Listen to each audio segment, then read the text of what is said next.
We Learn Virtual Learning Network, a part of PCTI Group, presents before you a session on enhancing speaking and listening skills. And the training objective is to understand the importance of listening and speaking in communication, the impact of different methodologies, the importance and role of different pedagogical skills, as in regularly updating the skills of teaching in the classrooms, and also to reform the learning practices, means to have different activities like role plays and other activities to involve the students and to make it interactive for them. So what is communication? Communication means to interact. It is a two-way process. It involves a speaker as well as a listener. So communication cannot happen without the listener. The definition of communication, it says, any act by which one person gives to or receives from another person information about the person's needs, desires, perceptions, knowledge, or affective states.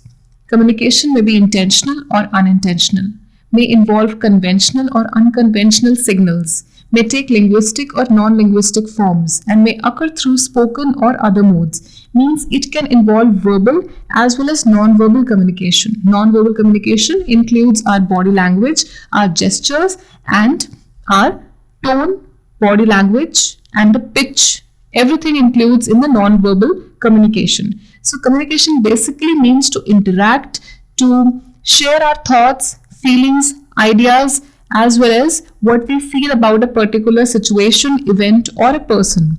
So the common learning steps or the modes of communication are listening, speaking, reading, and writing. Here is a small icebreaker for you. You have to introduce yourself. You have to tell about your hobbies, what you did last week, and also you have to describe yourself in just a few lines. A general scenario. In my opinion, some of you don't listen very well. Huh? What did he say? So this is a general scenario of basically a classroom where the teacher is telling his students that some of you don't listen very well, and the students are again not able to listen what is he trying to convey. So this happens mostly.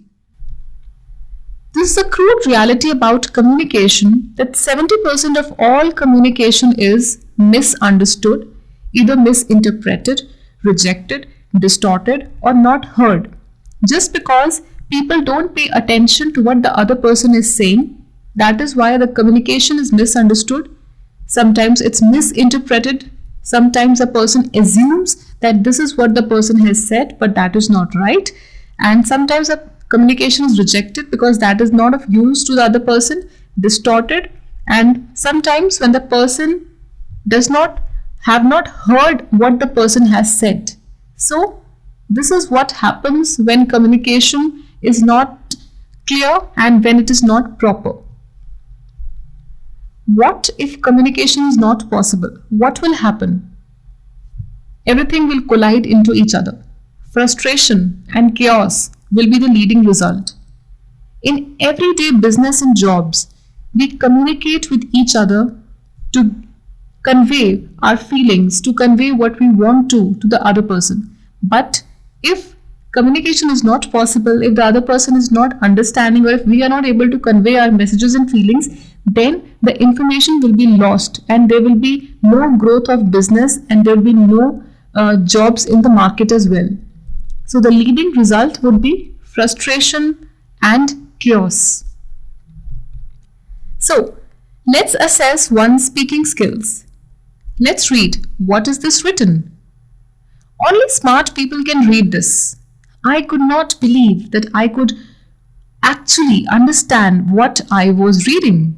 The phenomenal power of the human mind, according to a research at Cambridge University, it doesn't matter in what order the letters in a word are. The only important thing is that the first and last letter be in the right place. The set can be a total mess and you can still read it without a problem. This is because the human mind does not read every letter by itself, but the word as a whole. Amazing, huh? Yay, and I always thought spelling was important. If you can read this, pass it on. So basically, the letters over here are not properly placed. They are puzzled. They are not properly placed at their own position. But still we are able to read it. But still we are able to understand it. Why? Because our mind processes this information in that matter only. It doesn't matter whether the words are placed at what position. But over here you could notice that the first and the last letter are placed at their own position only. Only the middle words are changed. So our human mind processes the information in that way only, that you know the language, you are aware of the language, you are aware of the structures of the language. That is why you are able to process and read the information and words which are not properly written as well. So, what is speaking? Speaking ability is generally understood as the measure of knowing a language. So when you know a language, when you're familiar with a language, your speaking ability, you are more comfortable with that language, and your speaking develops fluency. The general flow it develops.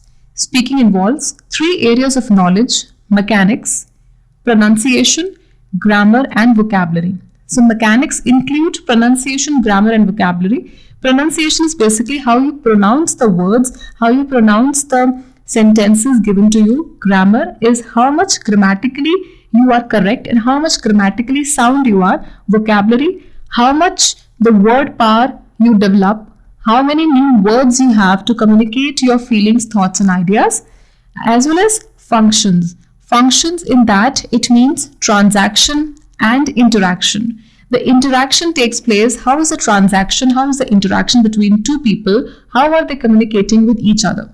And also one has to take care of social and cultural rules and norms. So what are the socially and culturally accepted rules, norms, as well as ideas? Now, here's one activity where one has to prepare on a topic for a minute and then speak on it for 2 minutes. So the topic can be ranging from anything. It could be a culture, it could be education, it could be role of teachers in society, it can be anything. So one has to prepare for a minute and then speak for 2 minutes. It will develop your speaking skills. So what are the components of speaking? Language, vocabulary, fluency, usage of punctuation, pitch or volume. So basically language says that how much you are familiar with the language, how much you know the language, and how much you are comfortably communicating the particular language. Vocabulary, how much new words and expressions or phrases you have to communicate your thoughts and feelings. Fluency or speed, with how much fluency or with how much speed you are able to communicate your thoughts and feelings. Usage of punctuation, do you use full stop? Do you take pauses in between, or do you stress the words, the particular words which are to be stressed? Your tone, punctuation, pitch or volume. Are you saying the words at a very loud volume, or you're saying the words in a very slow volume? So, but one has to say in a volume which is audible or which is understood by everyone, and you have to be clear by what you mean. Tone, the way you express your words, the way you express your feelings, ideas, emotions, says a lot about your interest or your not being interested in a particular thing. Subject, knowledge, how much do you know about a particular area or a particular field? That also includes in speaking. Non-verbal expressions. Non-verbal expressions, are you putting a smile on your face? Are you frowning? Are you feeling sad? That is shown by your body language. That is shown by your eye contact, by your gestures, and also by the way you see the other person and the way your facial expressions comes. So that includes your non-verbal expressions. So here's one activity where you have to say one sentence in different moods. One sentence, good morning, in different moods. You can say in a happy tone, in a sad tone, in an irritation tone, or in a very angry tone. So, the same word can be expressed in different moods with different tones, but your voice has to be changed when you say or when you change it in different moods. So that expresses the value of non-verbal communication and the tone with which you express your feelings and thoughts. Now, what are the hurdles or obstacles of being a good speaker or being a good orator? Lack of knowledge. You don't have knowledge about the subject or about what you're speaking on. So, that will come in the way of being a good speaker.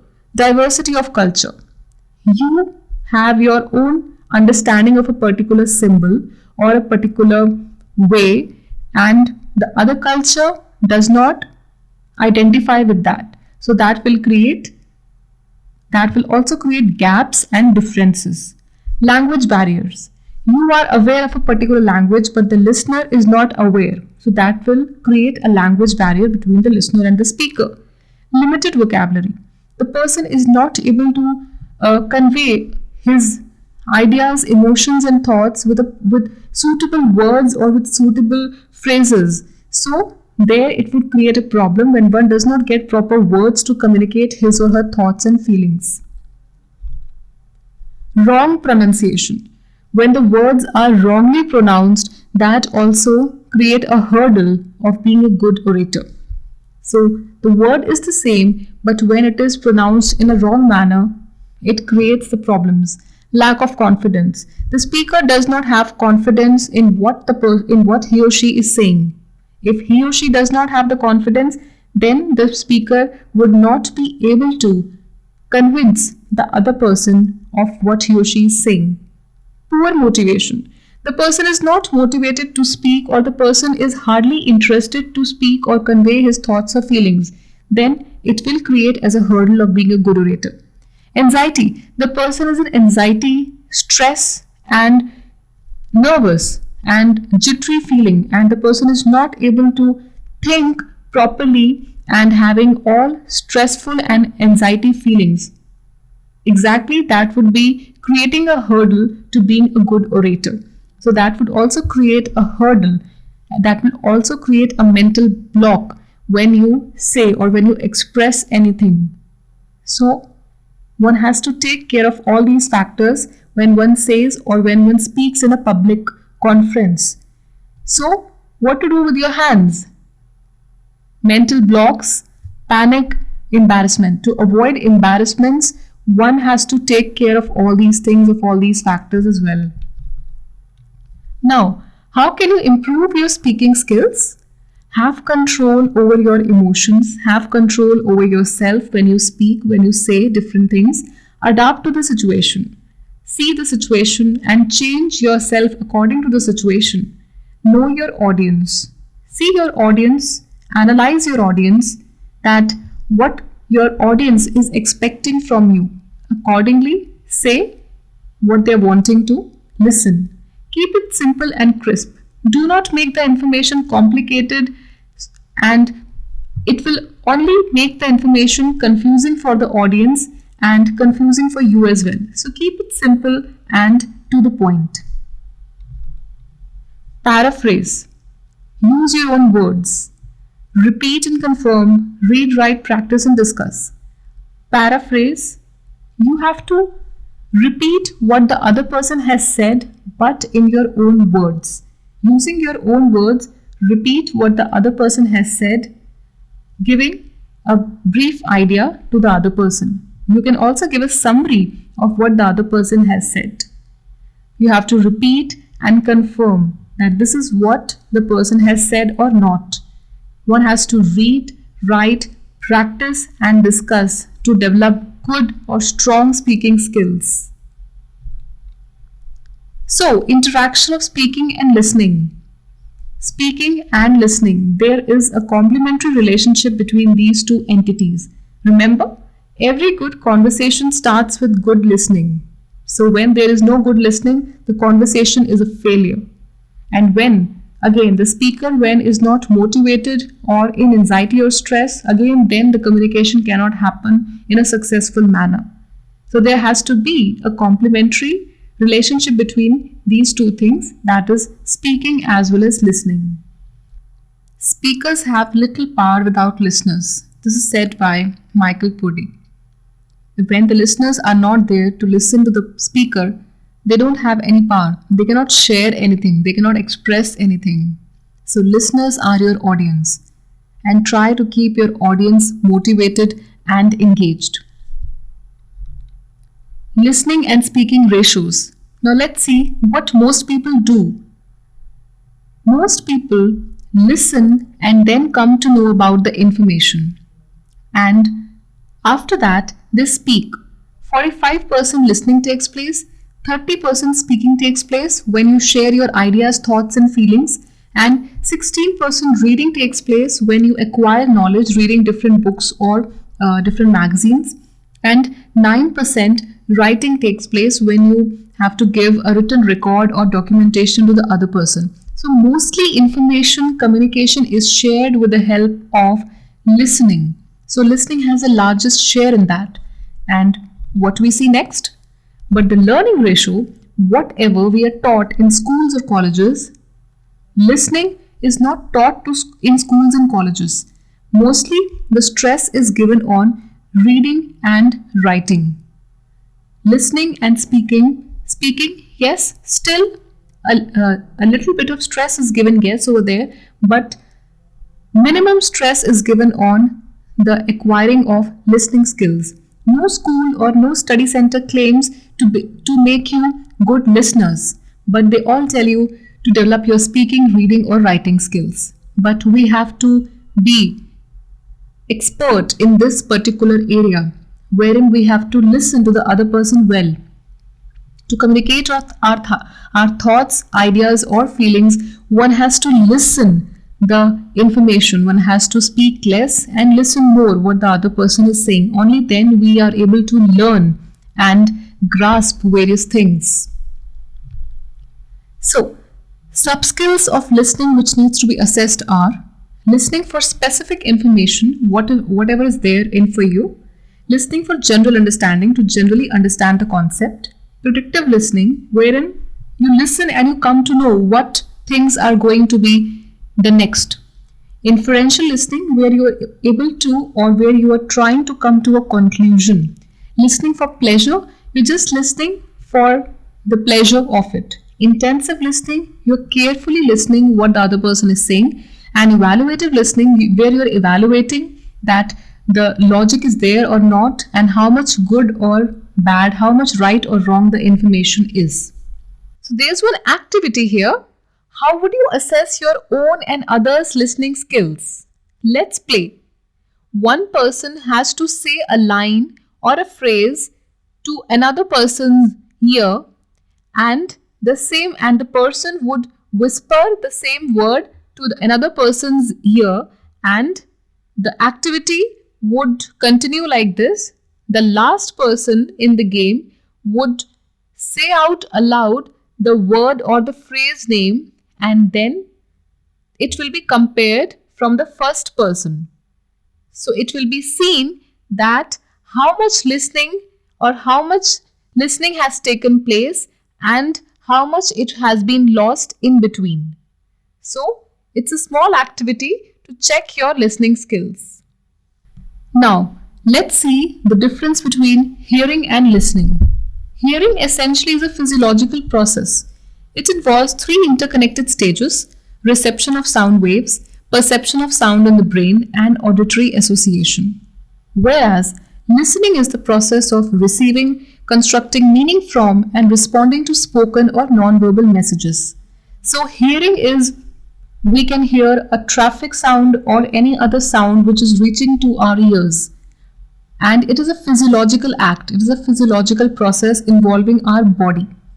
Whereas listening is a psychological act where we are listening with our heart and mind, where we are listening because we want to respond to a particular thing. when we are listening to an information where we want to gain something out of it.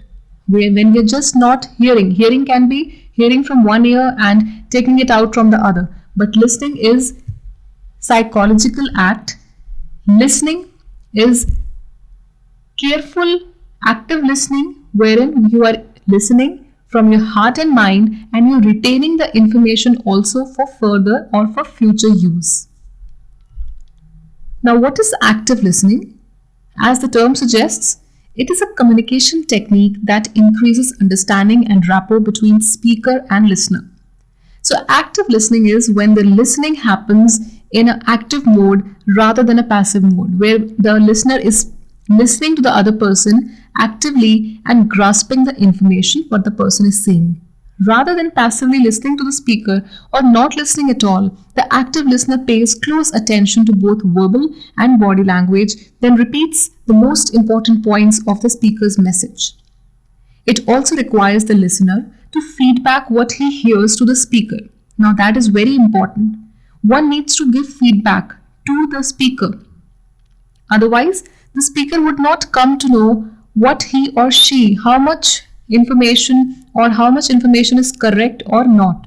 So, giving feedback is a symbol of active listening only. Whenever we are listening actively, only then we are able to give feedback or paraphrase whatever the speaker has said.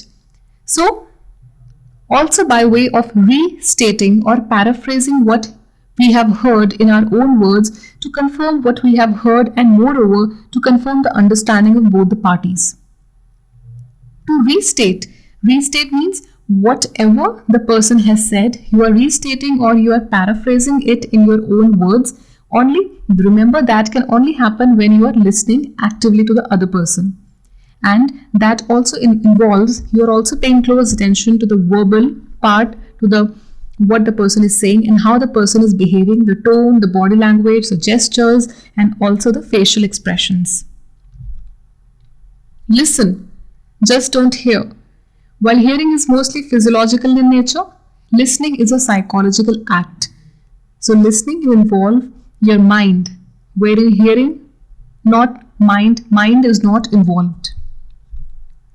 The factors influencing the listening skills. Some environmental factors can also affect or influence your listening skills. Size of the room. How much big or small the size of the room is. How many people? Is there a lot of crowd in that room? That also affects or influences listening. Seating arrangements. How the participants or how the people are seated. Are the seating arrangements, are the seats or are the chairs comfortable? Acoustics of the room, the speakers. Are you able to listen properly or is the sound coming in a proper manner or not? What are the equipments used? Quality of the recording of the listening input. What is the quality of the recording of whatever the speaker is saying? Is the voice or is the equipment of the room allowing you to hear properly or to listen properly, or is the sound reaching to you or not? So these are some of the factors which influence the listening, and these are the environmental or the factors which are physical in nature. Now, the stages of the listening process. Remember, listening only starts with hearing.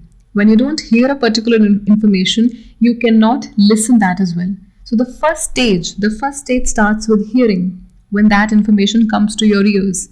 After that, you focus on that information.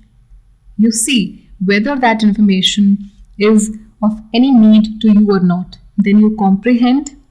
Then you also interpret that how much the information is understandable by you, how much you are able to interpret that information.